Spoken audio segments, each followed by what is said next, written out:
So, talk about writing.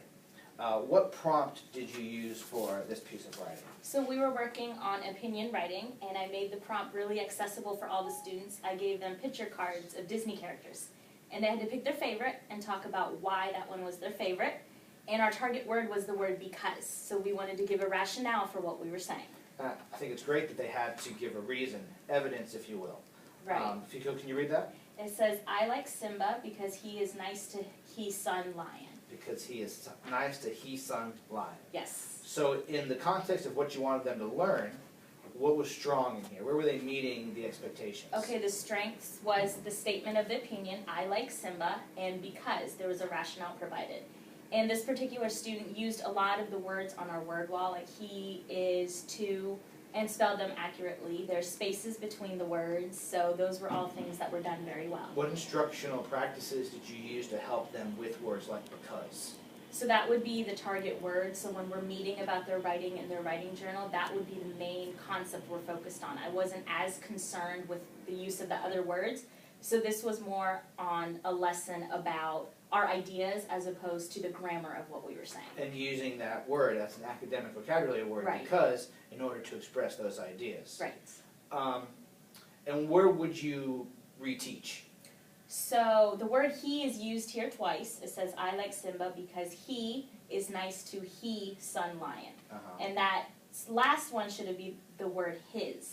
So I would go back and do more targeted instruction on pronouns and the use of them in English. What would that look like, that targeted instruction? So we do sentence strips where we have a fill in the word. So it would say blank is nice, and I would give them an option of he, him, or his, and they would have to figure out which pronoun would be the correct usage. Okay.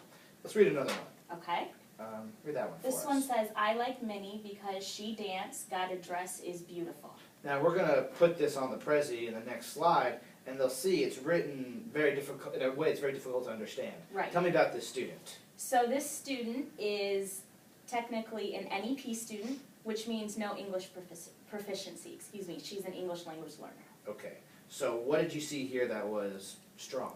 So once again, the statement of the opinion, I like Minnie, and the use of the word because, followed by not one but two reasons. She dances and her dress is beautiful. So the target of using reasons and examples to support a claim, right, and using the sight words correctly was met. Correct.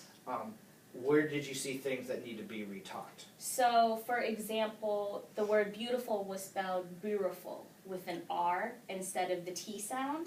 And that happened again in the word dress. Instead of a DR, there was a J. So that D and T sound would be areas for improvement for her by providing modeling and like listening centers and targeting those specific sounds in the English language. Okay, very good. So you're giving them lots of feedback, but you're also giving them a very specific goal, Right. a very specific target, saying this is what you need to be able to do, and then evaluating them on that target. Yes. And then providing some instruction afterwards. Yes. Very good. Well, thank you very much. Thank you.